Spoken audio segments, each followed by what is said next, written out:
오늘 말씀 제목은 예수님의 사랑, 부제로는 아버지의 마음으로 말씀을 전하도록 하겠습니다.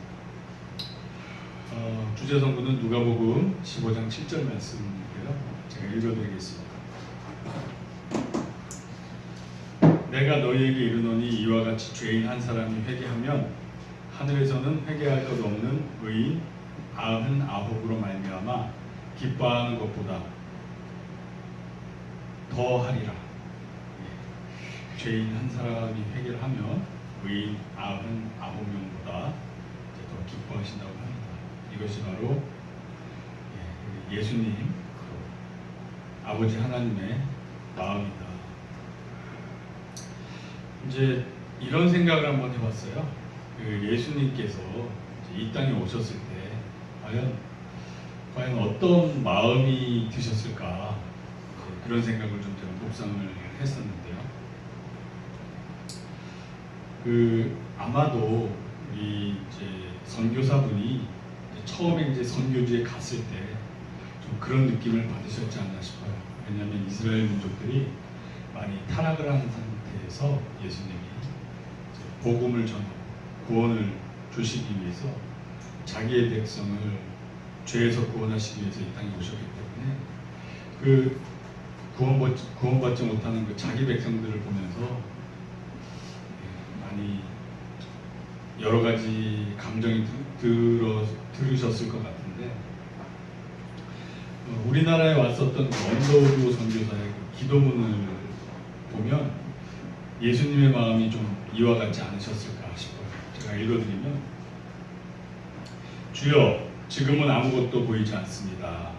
주님, 메마르고 가난한 땅, 중약하고 주께서 붙잡아 뚝 떨어뜨려 놓으신 듯한 이곳, 지금은 아무것도 보이지 않습니다.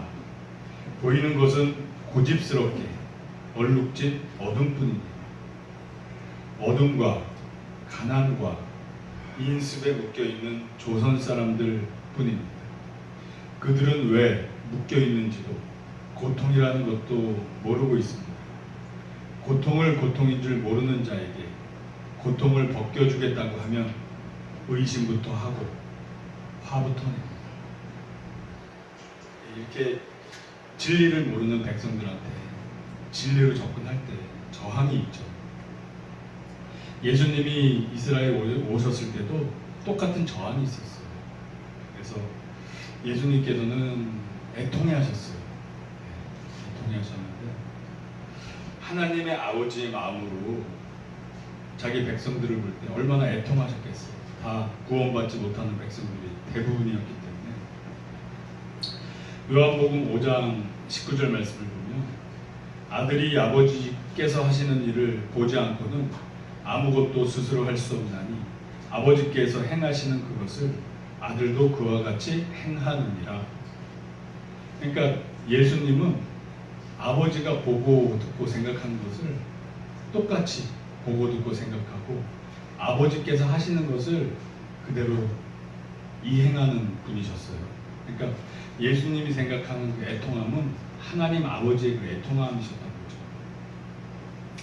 마태복음 3장 9절에서 10절 말씀을 보면, 속으로 아브라함이 우리 조상이라고 생각하지 말라. 내가 너희에게 이르노니 하나님이 능히 이 돌들로도 아브라함의 자손이 되게 하시리라. 이미 도끼가 나무 뿌리에 놓였으니 좋은 열매를 맺지 아니하는 나무마다 찍혀 불에 던져지리라. 이게 무슨 얘기냐면, 모태부터 성령 충만했던 세례 요한의 얘기예요. 그러니까 성령 충만했다는 것은 바로 하나님 아버지의 마음을 알 수 있다는 건데, 이 세례 요한이 이렇게 얘기를 하고 있어요. 너희들이 아브라함의 자손이기 때문에 당연히 다 구원받은 줄로 착각하지 말라, 이 소리예요. 너희들이 아브라함의 자손이라고 해서 다 구원받은 것이 아니다. 너희들이 좋은 열매를 맺을 때 그때 구원받을 수 있다. 같은 맥락의 말씀을 예수님도 하시게 돼요.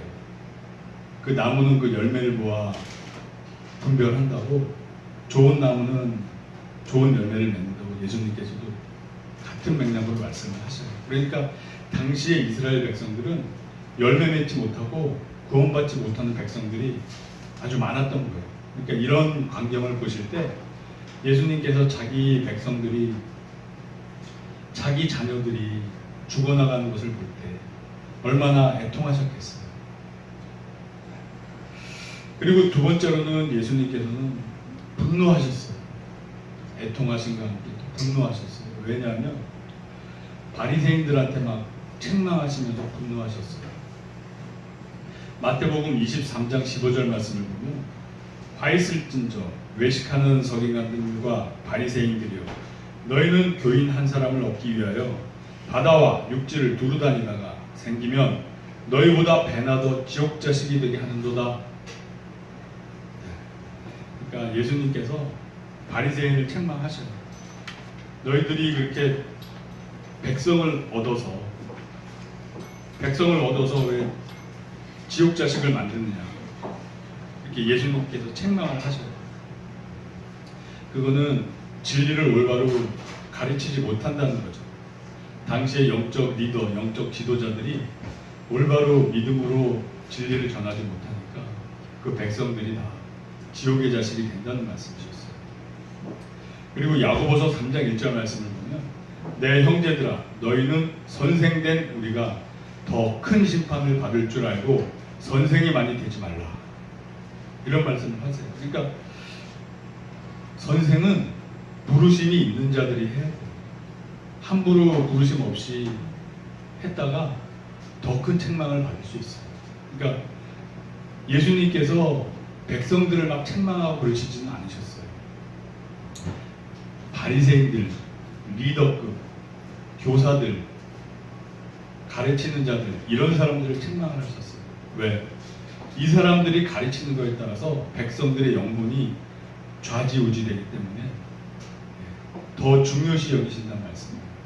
그래서 뭐 그거는 우리 현대 교회에서도 동일하다고 보고, 또 예수님께서는 애통해하시고 분노하시고 그러시면서 또 사랑을 하셨어요. 요한복음 13장 1절 말씀을 보면 6월절 전에 예수께서 자기가 세상을 떠나 아버지께로 돌아가실 때가 이른 줄 아시고 세상에 있는 자기 사람들을 사랑하시되 끝까지 사랑하시니라. 그러니까 예수님께서는 끝까지 사랑하셨어요. 저와 여러분들도 어떤 이웃 사랑을 할 때 끝까지 사랑하시는 저와 여러분들이 되시길 바랍니다. 그리고 누가복음 23장 33절에서 34절을 보면 해골이를 하는 곳에 이르러 거기서 예수를 십자가에 못 박고 두 행악자도 그렇게 하니 하나는 우편에 하나는 좌편에 있더라. 이에 예수께서 이르시되 아버지 저들을 사하여 주옵소서 자기들이 하는 것을 알지 못함이니이다 하시더라. 그러니까 당장 나를 지금 못 받고 있는, 나를 죽이는 그 사람들을 위해서 예수님께서 그들의 구원을 위해서 기도를 하셔요. 그러니까 원수까지 사랑하시는 실천을 보이고 계시고 언행일치를 하고 계신 거예요. 본인이 원수까지 사랑하라고 말씀하셨고 그거를 그대로 하고 계신 거예요. 그거는 누가복음에만 2번 나와요. 누가가 쓴 문서에만 2번 나와요. 사도행전에 스데반 집사님이 그랬고 누가복음에 예수님이 그러셨고. 자, 그리고 예수님께서는 기뻐하셨어요. 사실 오늘 말씀의 이게 핵심입니다. 히브리서 12장 2절 말씀을 보면 믿음의 주요 또 온전케 하시는 이 예수를 바라보자 그는 그 앞에 있는 기쁨을 위하여 십자가를 참으사 부끄러움을 개의치 아니하시더니 하나님 보좌 우편에 앉으셨느니라. 다시 읽어드릴게요. 그는 그 앞에 있는 기쁨을 위하여 십자가를 참으사. 예수님께서는 십자가를 지시기 전에 기뻐하셨어요. 당장 내가 죽는데, 당장 내가 죽으러 가는데 기뻐하셨어요. 기뻐하셨어요. 죽으러 가는 사람이 기뻐할 수 있나요? 예수님께서 기뻐하신 이유는 내가 죽어야만 이 백성들, 이 불쌍한 백성들이 살 수 있다. 내가 죽어야만 이 백성들이 살 수 있다. 그 사랑의 마음으로 예수님께서는 기뻐하셨어요.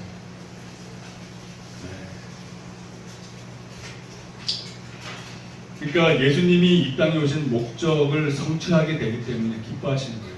마태복음 1장 21절 말씀을 보면 아들을 낳으리니 이름을 예수라 하라. 이는 그가 자기 백성을 그들의 죄에서 구원할 자이심이라 하니라. 그러니까 이제 목적 달성, 목적 성취가 이제 눈앞에 온 거예요. 이제 나는 죽고 내가 죽음으로써 내 백성들이 살겠구나. 내가 잠시 동안 아버지로부터 버려짐 당하고 고통당하고 죽겠지만 대신에 내 자녀들이 내 대신 살겠구나. 내 대신 살겠구나. 나로 말미암아 살겠구나. 라는 이런 사랑의 마음. 그것으로 기뻐하신 거예요. 아멘. 저와 여러분들도 하나님 사랑, 이웃 사랑 할 때 기쁨으로 하실 수 있기를 축복합니다. 이제 잠깐 이제 그 주제에서 살짝 벗어나서 제가 신학자 얘기를 하나 할게요. E.P. 샌더스라고요. 이제 신약학에서는 제법 유명하신 분이에요. 언약적 신율주의라는 것을 주장하신 분이에요. 언약적 신율주의가 뭐냐면 이스라엘 백성은 아브라함의 자손이기 때문에 이미 구원받았다. 그러니까 율법을 지켜서 구원받는 게 아니라 아브라함의 자손이기 때문에 이미 구원받았다. 단지 율법은 구원받은 상태를 유지하기 위해서 지켜주기만 하면 된다. 이렇게 주장을 했어요. 근데 이게 이 신약학계에 매우 꽤 영향력을 미쳤어요. 지금도 영향력을 미치고 있고. 근데 그렇다면 이 언약적 신율주의가 맞다면 이스라엘 사람들은 이미 구원을 받았기 때문에 율법만 그냥 제사 몇 번 지내주고 지켜야 될 율법만 지키면 구원받는다는 거예요. 그러면 지금 우리가 여지까지 얘기한 이 예수님의 희생의 대속사역이 불필요해지는 거예요. 예수님의 이런 대속사역 없이도 구원받을 수 있다는 주장이 되는 거예요. 그러니까 신약 학계에 성령님의 조명하심이 없이 지식적으로만 연구한 사람들은 이런 주장도 해요. 이런 주장도 먹혀요. 또 이런 거를 아주 지적이라고 훌륭하다고 또 칭송하는 사람들도 있어요. 그래서 우리가 예수님을 믿을 때 항상 깨어서 분별력이 있게 성령님의 조명하심, 인도하심 속에서 성경도 보고 또 신학자들의 말도 이렇게 한번 싹 걸러줘야 된다. 그래서 존 스토트라고 이분은 아주 복음적이고 건전한 신학자가 계셔요. 이분이 이 E.P. 샌더스에 대해서 뭐라고 그랬냐면 그는 행위 구원론자다. 그는 행위 구원론자다. 저도 동의를 해요. 그러니까 우리는 이런 거를 받아들일 수가 없겠죠. 자, 그래서 이러한 우리가 분별력 있게. 근데 이 E.P. 샌더스에 대해서 제가 잠깐 소개해드릴게요. 세상적으로는 꽤 인정받을 만해요. 박사학위가 3개예요.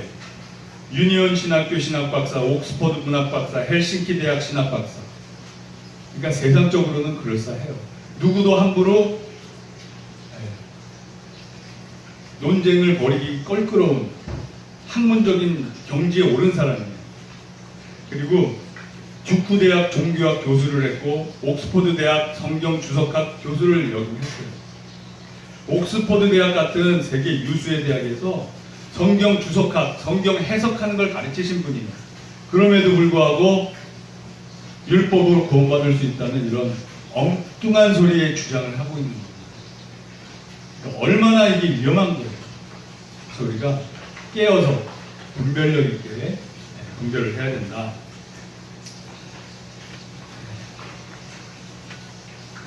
이제 결론으로 우리 그 예수님의 마음에 좀 유사했던 어떤 우리나라에 와서 선교를 했던 선교사님의 마지막 편지를 제가 읽어드릴게요.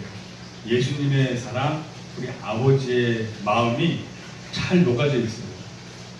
24세의 젊은 나이로 조선에 와서 8개월 만에 순교하신 루비 캔드릭이라는 분이 있어요. 이분은 다른 분들처럼 뭐 참수형을 당하거나 이런 건 아니고, 이분은 맹장 수술하다 돌아가셨어요.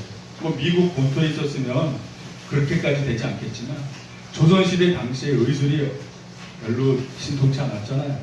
선교지에 왔다가 맹장 수술하다가 25살 나이에 소천하신 분입니다. 제가 이제 부분 발췌해서 읽어드릴게요. 사랑하는 아버지, 어머니, 중략하고 그저께는 예수님을 영접한 지 일주일도 안 되는 서너 명이 이 나라 관리들에게 끌려가 순교를 당했습니다. 가슴 아픈 얘기예요. 이 선교사님이 가르친 이런 제자들이, 예수님 믿은 몇몇 사람들이 잡혀가서 참수형을 당한 거예요. 이곳은 토마스 선교사와 제임스 선교사도 순교를 당한 땅입니다. 선교 본부에서는 모두 철수하라는 지시가 있었지만, 대부분의 선교사들은 그들이 전도한 조선인들과 아직도 숨어서 예배를 드리면서 오히려 전도를 열심히 하고 있습니다.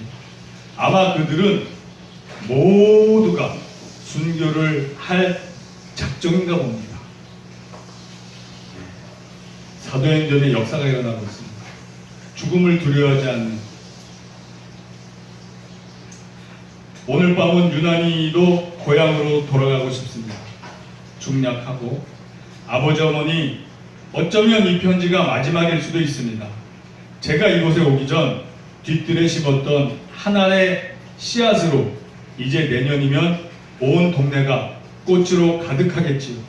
그리고 또 다른 씨앗을 만들어내겠지요. 저는 이곳에서 작은 씨앗이 되기로 결심했습니다. 제가 씨앗이 되어 이 땅에 묻히게 되었을 때 아마 하나님의 시간이 되면 조선 땅에는 많은 꽃들이 피고 그들도 여러 나라에서 씨앗이 될 것입니다. 저는 이 땅에 저의 심장을 묻겠습니다. 저는 심장을 묻겠습니다.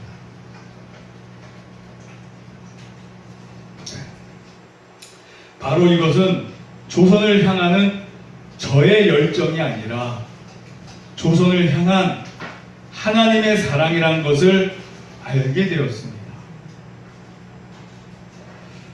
바로 이것은 조선을 향하는 저의 열정이 아니라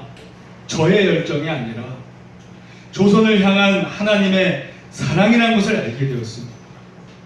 그러니까 결국 이 루비 캔드릭 선교사님은 성령님으로 충만해서 하나님 아버지의 마음으로 그분의 그 긍휼하심과 애통함을 가지고 내가 하나의 미랄이 되자, 내가 죽음으로써 많은 열매를 맺자, 이 다짐으로 순교를 하시게 된 겁니다. 아멘. 이게 바로 예수님의 마음이고, 이게 바로 우리 아버지의 사랑의 마음입니다. 그리고 아버지, 어머니 사랑합니다, 이렇게 끝을 맺어요. 그래서 자, 우리가 예수님 믿으면서 우리 예수님의 이 마음, 우리를 향한 긍휼하신 마음, 이 땅에 오셨을 때 과연 어떤 마음으로 우리를 바라보셨을까라는 그런 것을 한번 시간 내셔서 묵상해보고 그분의 사랑을 한번 우리 스스로가 느껴보고 헤아려 봤으면 좋을 것 같아요. 이 새로운 한 주 그런 묵상의 시간 가지시기를 권면드립니다. 아멘. 아멘.